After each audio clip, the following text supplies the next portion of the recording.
I just feel so lonely. I wonder if she's ever going to text me back so much. Why am I so anxious all the time? What should I have for dinner today? I'm so worried about that job interview. Just breathe. I really should work out today. I just can't catch a break. Would you love me? Just try to relax. I can't keep doing this. Just breathe. I just feel so lonely. I'm so worried about what should I have for dinner. Why am I so anxious? I wonder if she's ever going to breathe. Well, good morning, everyone. I'm so glad that you are here, whether you're joining us in the room or online. It's been a great morning so far at Sherwood Oaks, and I expect the same here at the 11 o'clock service.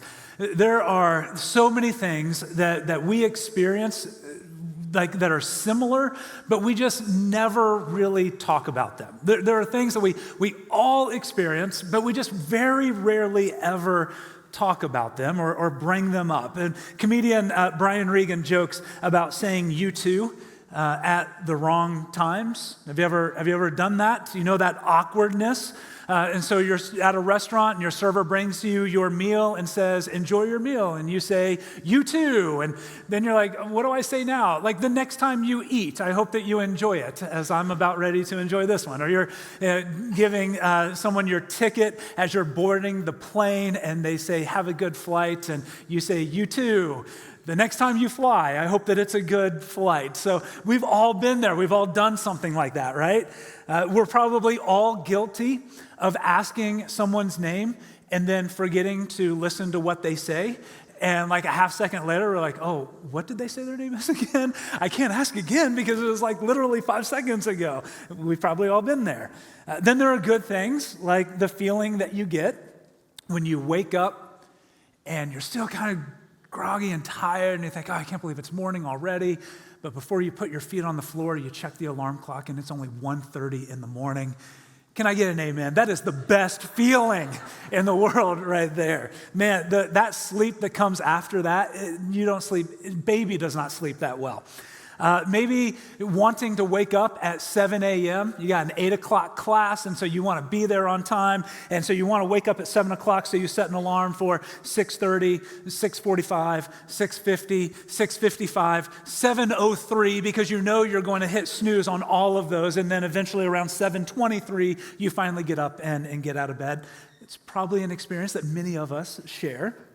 Going grocery shopping, finding the gallon of milk that expires 1 day later than all of the other gallons of milk in the fridge. Like you feel like you are Charlie that just found the golden ticket in the Wonka bar. That is such an exciting feeling. Or maybe when you're doing some online shopping and you are relaxing on the couch, you're covered up, nice and warm underneath a blanket, and when you hit buy, it's like, "Oh, we need this random number on your credit card that you're never going to remember," and so you have to have it in front of you, and you're like, now I've got to get up off of the couch and go and find my wallet and find that little number. Like my body never feels as heavy as in that moment. We've been there, right? Like, and if it's not that, there's probably so many other things that we all have in common, but we rarely talk about. And one of those things is grief. Grief, that deep sorrow that comes from the pain of loss. We're starting a new series today called Headspace. And over the next few weeks, we are going to look at the connection between our head and our hearts and how the gospel, the good news of Jesus, fundamentally changes not just everything in our lives about who we were and who we are and who we are becoming. The gospel does not just change everything about us, it also changed the way that we think about ourselves. The way that we process all of these thoughts and these emotions that just bombard in that headspace constantly, sometimes on repeat every single day. The gospel has a way of transforming those thoughts and entering into that headspace and giving us this hope that only Jesus can bring, of transforming our minds in a way that only Jesus can transform it. And believe it or not, Scripture has a lot to say about our mental health. It has a lot to say about it. In fact, Scripture says things about mental health that psychologists are just kind of catching on to. We're going to see some of those things. And I don't know that there is anything that has a way of disrupting our hearts and our headspace, of challenging our faith, or affecting our mental health more than grief. That deep sorrow that comes from the pain of loss. It affects both our hearts and our heads. And all of us experience some kind of loss and grief, probably, honestly, in more ways than what we even realize. Maybe it's not the passing of a loved one. That's typically how we think about grief. But I'm telling you, grief manifests itself, and loss manifests itself in so many different ways.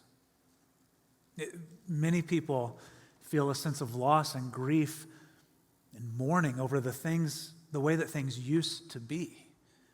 Like where you are in life right now, or your family, your career, you mourn for what used to be, and you just wish that you could go back to it. There's a sense of loss in your life, which brings grief.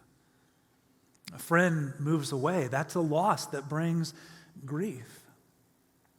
A coworker retires or left for another job. That's a loss. Being the coworker who retired or leaves for another job, there's loss to that. Transitions can be good and beautiful, but there's a sense of grief that happens around them.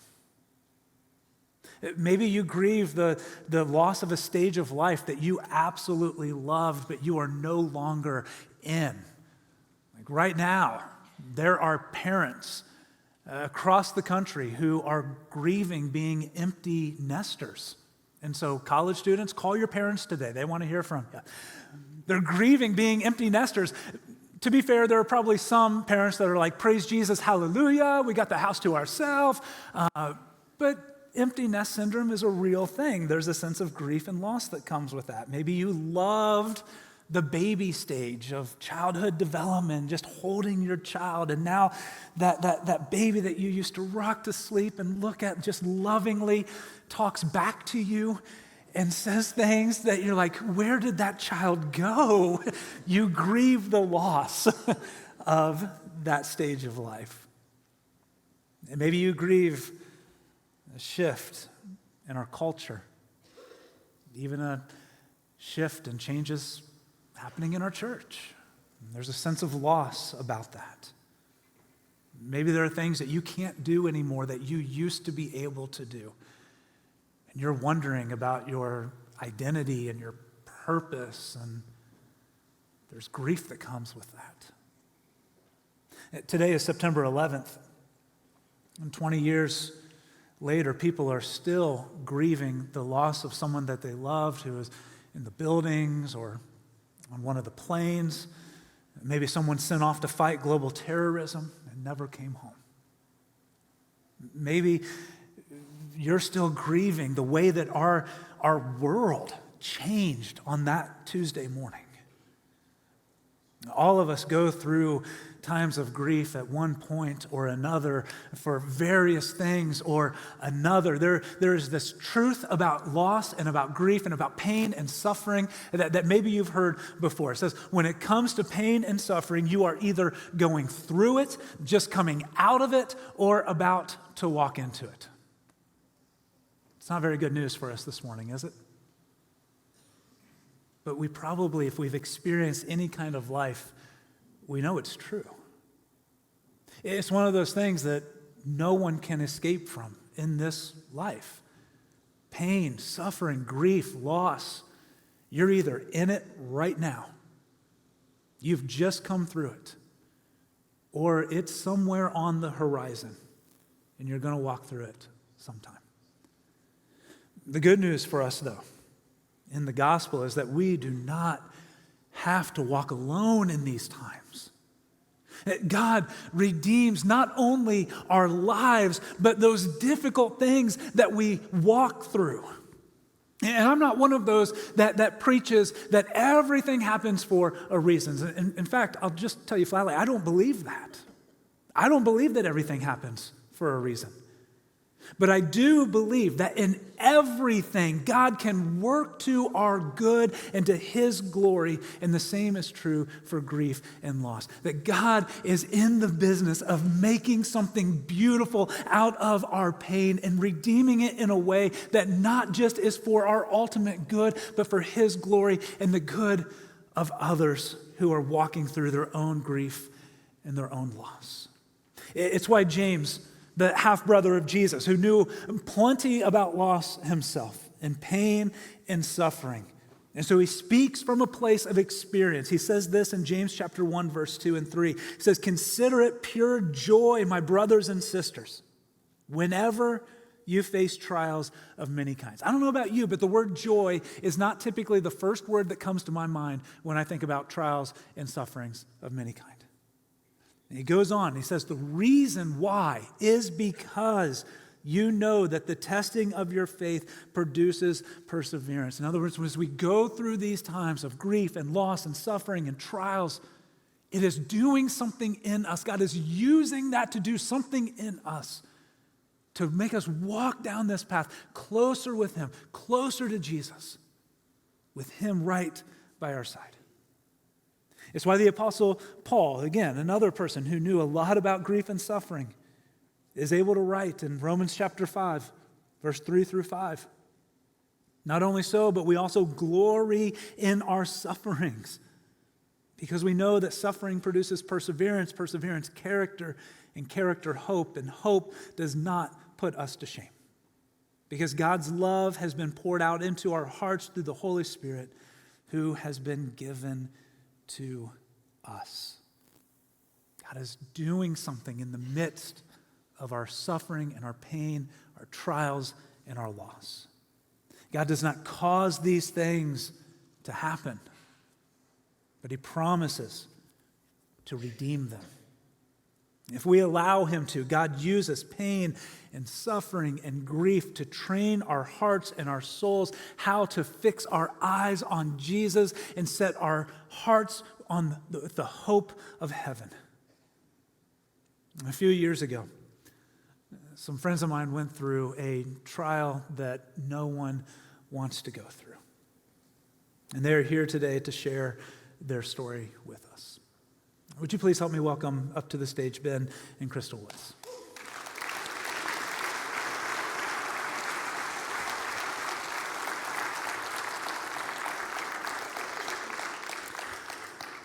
Well, hey guys, this is the third where I so appreciate it. I mean, this has not been an easy morning for you all to recount and share and teach, but wow, we have been blessed by you, by your story, and by just what God has done in your lives and is doing through your lives. So thank you so much for being here with us today. And Ben, this isn't I love this, man. I love it. This is not the first time that you have actually been up on this stage, is it? True. True. So Ben was the lead singer of a band called Slingshot 57, and if you are a church kid of a certain age, then you were probably at a concert, a festival, something that Slingshot 57 played in. And in fact, you guys played on this stage back in like the mid-2000s, and it made such an impression on our production team that they still have the poster hanging up in their office suite. I think we got a picture of it right up there. Man, look at that young kid. Still need a haircut. Yeah. Yeah, that's me. That's you. And I love it. Last night you were saying that after, the brand you kind of went own ways and everything, that you were actually using those posters as wrapping paper. Yes, all of my family have received Christmas gifts, birthday gifts, wrapped in posters of me. Because that's funny. So my brother doesn't think it's nearly as hilarious, but I'm pretty convinced it is. Yeah. So. I love it. Well, guys, tell us just a little bit about yourselves, about your family. Yeah, we are Ben and Crystal Woods. We live in New Albany, Indiana. So farther south than you guys. We're like the bottom. Okay. Yeah. But you're on the right side of the river. That is true. You are on the right side of the river. That's point what matters. Of clarity. That's important. Yep. Yes. But for us, our story began in Bible college. We met at Lincoln Christian College back before the turn of the century, late 90s. And so that's where you came into our lives. Yeah. So that it just has a different ring to it when you word it that way. But our college kids up there will be like, man, they're old. We are old. We are, and we're okay with you it. too. Yeah. All right, so go. But we've been married for 21 years.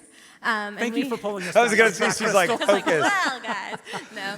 And we have 3 amazing, beautiful children. Our oldest is Ezra. Ezra is 15 now. He is witty, and he is hilarious, and he is a teenager, and so like one of his favorite things to do right now is sleep, and that's. But he is a kind kid. He cares about justice, and he has a very strong sense of what is right and what he needs to stand for, and I love that about him. And he loves music. He's a drummer. He's a drummer. Yeah. Our sweet center child, Kala, she's bright and she's bubbly. She makes a friend in a second. She is outgoing to the max. She's kind of like our entrepreneurial spirit. If she has a goal, she's going to get to it because she is just going to make a way. She started her own online slime shop when she was 9 years old, determined to raise her own funds to get to Romania to serve on a mission trip to care for vulnerable kids. She just has the biggest heart to look out for the left out. And then our baby is Lila. Lila is spunky and just a goofball. She likes to laugh. She likes to make other people laugh. She's all about the jokes. And she's a gymnast. She flips and flops and flexes everywhere. She just kind of bounces through life right now. Man, that's great. Beautiful family. And just, it's been great to see Lila even this morning. Like a couple hours here, and she's walking around. I mean, it's Jesus, and then it's Lila. Like, she is running this place. It's awesome to see. Yeah, she does. Well, about it was a few years ago now, your family and your lives kind of changed forever. Tell us what happened. So it was early in the spring of 2019 that our sweet center girl, our Kala, started having headaches at the age of 9. We were digging into figuring out what those could be. And then in May, Ben takes a missions trip to Romania to serve every year. And that's just a stressful time for our family. We're not separated often. And so during that time, her headaches just increased in severity and increased in pain. And so she and I went to the emergency room where they ran some tests, and they determined that they found several brain tumors in Kala's brain, and told me that I immediately needed to call my husband and get him to come back home. And then they rushed Kala and I to our local children's hospital, where they continued to do tests and tried to dig into what was causing the tumors. Kala was in isolation at the ICU because they were not sure whether it was contagious or it was an infection, and endured many painful, difficult tests. And when Ben walked in the door, pretty much when he came back from Romania, they pulled us into a side room, and they told us that they believed that Kala was battling a form of brain cancer. From that point, we decided to have Kala transferred to Cincinnati Children's Hospital and kind of work with some of the best doctors in that area of pediatric cancers. And they did more tests and dug in a little more. And I think for us, me being on the other side of the planet, making my way back as quickly as possible, the level of confusion, the gaps of there's just so many unknowns, and to be taken into a side room for them to say, we don't know what this is. We know it doesn't belong, but your daughter is in the fight for her life. And that just washes over you. And you are thrust into a new reality where the level of helplessness is hard to even articulate. But you know you do not have control over this situation. And so, yeah, we found ourselves very quickly in a room, and then moving to a hospital where the best of the best, the specialists in that specific area, could focus on figuring out what this is. So Calla was in a battle. Tell us what that battle looked like. What was that time like as you guys walked? An emotional roller coaster. Just an emotional roller coaster. There's all these tests and all these scans and all these interventions and all of these treatments, and her team of medical specialists are growing immensely, and they are filtering through her room, and it's because they don't know what this is. I will never forget her neurosurgeon saying, "There's nothing typical about pediatric brain tumors." He said, "But typically, the biopsy will match up with the images from the scans, and it will fall into a category, and then we know how to respond in treatment." And I'll never forget him saying, "Callas seem to be creating their own category, and we've never seen this before." And so it was a whole host of having a front row seat to your own helplessness, but also watching your sweet center, child, suffer. It was difficult to manage her pain. And at the same time, that joyful, effervescent, just magnetic, charismatic, just beautiful little thing, like captivated everyone that came into our room because just love just pours out of this kid. And so they're seeing every bit of that. We're seeing every bit of that, leaning into all of it as best we know how. Something about Calla that I'll always remember too. We were walking in the lobby of the hospital, and I was just trying to prepare her a little bit for some of the things that people might say. And I said, "Calla, sometimes people will say, everything happens for a reason, and God made this happen because you're so strong." And she interrupted me, and she said, "Mommy, this is not God's fault." And just the way that her faith shone in those moments of clinging to faith, knowing who her God is, knowing that he has not abandoned her and that he's with her, it just shows that he has her heart. And in the pain of watching someone you love so much hurt so deeply, there's just a helplessness that you encounter, and yes, there is pain, and yes, there is awful, but there's also God's presence in that room, and we felt that. We knew that because we were looking for it. We were worshiping him there. We were praying to him there. We were believing in him there. And so as much as that room held pain, it also held God's spirit and God's presence, and I could feel it. I know Calla was experiencing it as well, and I would whisper out the words that he was whispering to me, that it is not forever, Calla, it is just for now. And when I would pray and beg, "God, you have got to do something. She is hurting. Nobody here can help her. You have got to help her," I hear his voice tell me, deliverance is coming. And the peace that comes to me, even in the fear of the unknown of what that deliverance might look like, is real. God's presence was real in that room. We knew that rescue was coming. And we watched, and we prayed, and we watched, and we prayed. And there's no shortage of faith in that hospital room, no shortage of faith in those prayers. And we watched the life of the church, like our local church family, but God's global church, rally around our family and lift up prayers on our behalf and on behalf of Calla. And 8 weeks later, Calla was rescued to heaven and home by her King Jesus, safely carried into his presence right from our arms.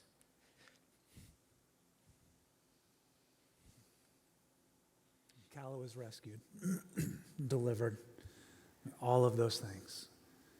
And while she was never more alive, as you said in one of the services today. You guys were left with just searing pain and loss and grief. What did the grieving process look like for you all? We live life between her rescue and our reunion. And I think for us, when grief invades your life, it is incredibly disorienting, but it's also reorienting. Suddenly, so many things mean something different now. Hope means something different. Heartache means something different. Hard, our previous definition of difficult, that threshold is long gone. And so you come to terms with the fact that there is deep, deep sorrow, and yet deep, deep joy, and it is because there is deep, deep love. And so you lean into it. You don't run from it. It's that reminder, like we've already kind of pronounced even a little bit, like the God's presence. I mean, we long for a peace, right? Like our hearts long for things to be made right when we know pain in a deep way. And the truth of it is that the peace that we long for that surpasses all understanding, it is not found in the absence of pain. It is found in God's presence in the midst of it.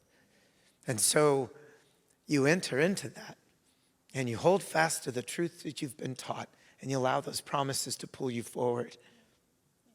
And I think in grief, there's just the voices scream really loudly. He should have done something. He could have saved her. He doesn't care. He did this. And I know the voice of the accuser very clearly. But the way that I have clung to faith and hope is by drowning that out, by really soaking up the voice of God through his Spirit, through prayer, and through his word, that he does not leave us alone, that he has rescued us, that he has promises that are so firm and secure and just ahead of us, that Jesus really is who he says he is, and he will do what he says he will do. He will rescue us from this kingdom of darkness and transfer us safely into his kingdom of light. Because of his death for our debt, we have forgiveness, and we are walking forward toward home with him because of what he's done for us. He's not done yet. I've talked with many people over the years of ministry who almost feel a sense of guilt that they feel grief in the midst of their pain. And I think in our minds, and it's very easy that we can oftentimes equate grief as lack of faith. Well, if I have faith, or someone may even say, just have more faith to get through this. Can you talk a little bit about the relationship between grief and faith? Well, Hebrews 11 says that faith is the evidence that what we hope for will actually happen. It gives us assurance about the things we cannot see. And so if grief is disappointment in this world, then faith is hope in the next. That he really is preparing a place for us that we walk toward with him. He doesn't leave us alone to find our way, but he walks alongside us. And Jesus knows grief. He knows pain, and he knows hurt, and he knows this journey. And so if I can trust him, he knows the way forward, and he knows where he is leading me, and I will trust that what he has promised is actually going to happen. It's faith, and it is grief hand in hand, but it pours out in hope. And I come back to this often, that there's no pain that we know that he doesn't. And if he will allow it, he will redeem it. That's his promise, right? Like when we look at Romans 8, and we will often talk about it, of how that it's like God will work good out of the biggest messes, out of the most painful things, but he will do it for those who love him and are called according to his purposes. And sometimes we can toss that around pretty carelessly, right? Like what you were saying of like, just have more faith.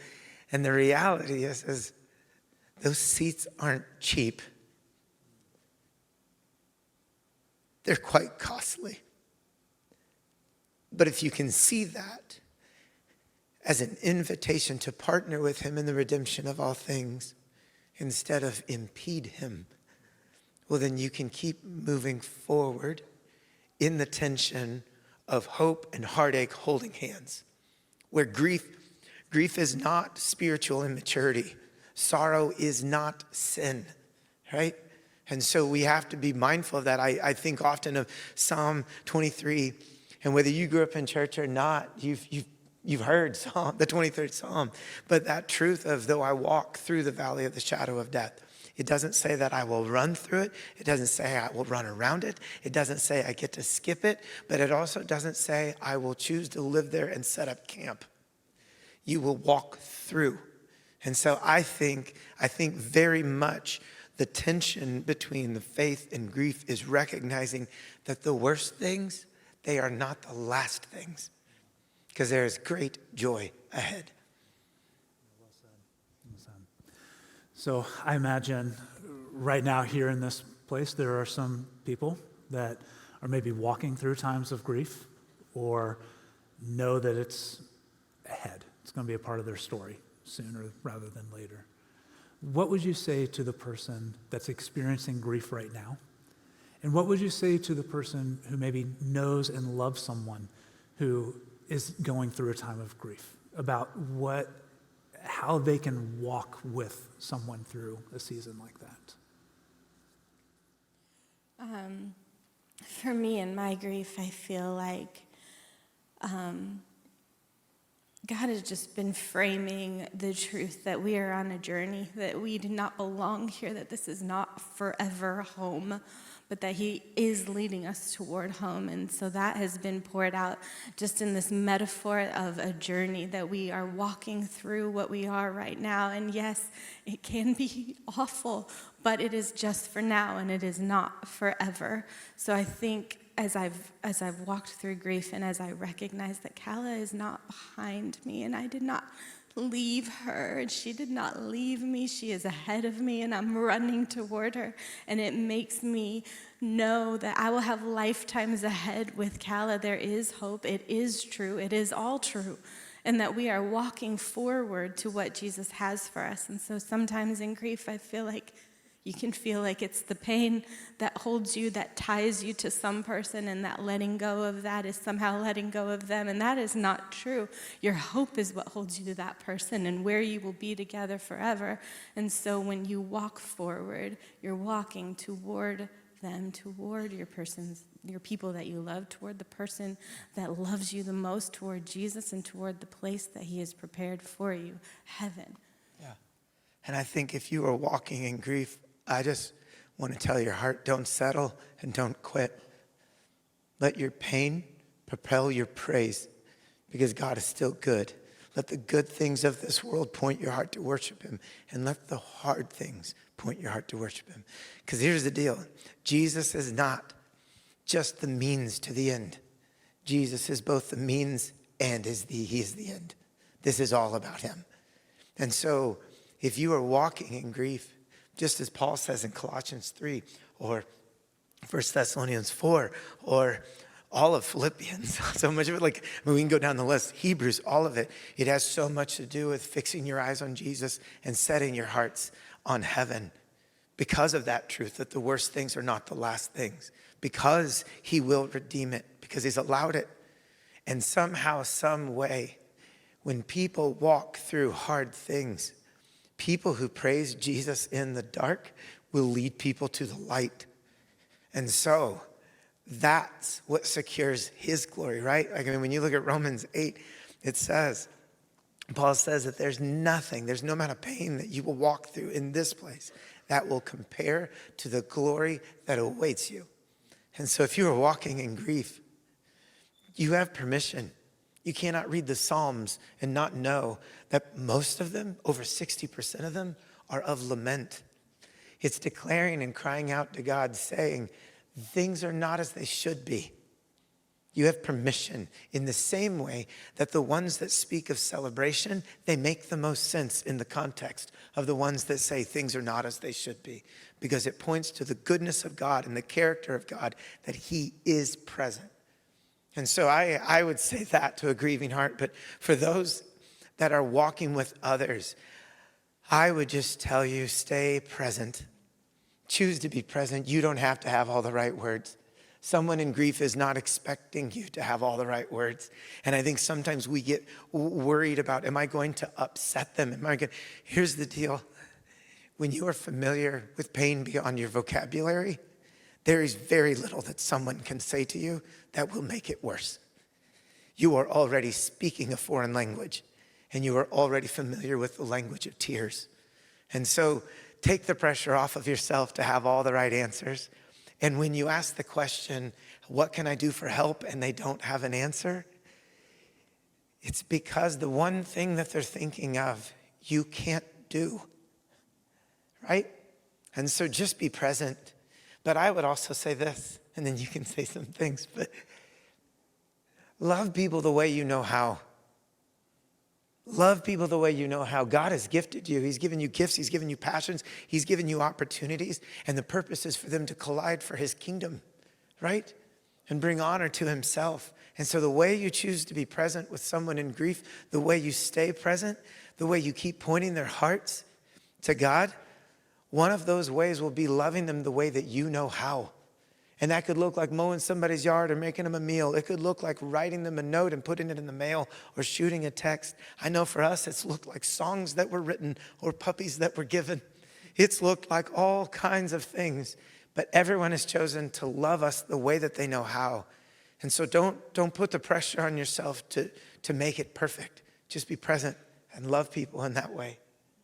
Because your presence is a gift. It is evidence of your love. Because if you are willing to walk into the pain and walk into the agony and not turn away, that is a gift that people need when they are in grief. They need your presence. And not to take your grief away. I don't want anybody to take it away from me. It is mine, and it is a form of love right now. But if you will help me carry it, that is a gift. That is something that people who walk in grief know the weight of and have someone to sit beside them, and it is a gift. And never discount the power of your prayers. I know sometimes, because we unfortunately will treat prayer flippantly, and we want to do something that seems more substantive or more tangible. And let me just tell you right now, God sustains through the powerful prayers lifted up on behalf of people walking through pain. So never discount the power of your prayer. It is to be our first instinct, not our last resort. It is the most powerful thing that you can do to walk with somebody in grief. Guys, thank you so much for coming and sharing with us this morning. Ben and Crystal. Thank you for watching this message from Sherwood Oaks Christian Church. Did you know you can view any message from the past 6 years at socc.org/messages? You can also view complete worship services from the past month at socc.tv.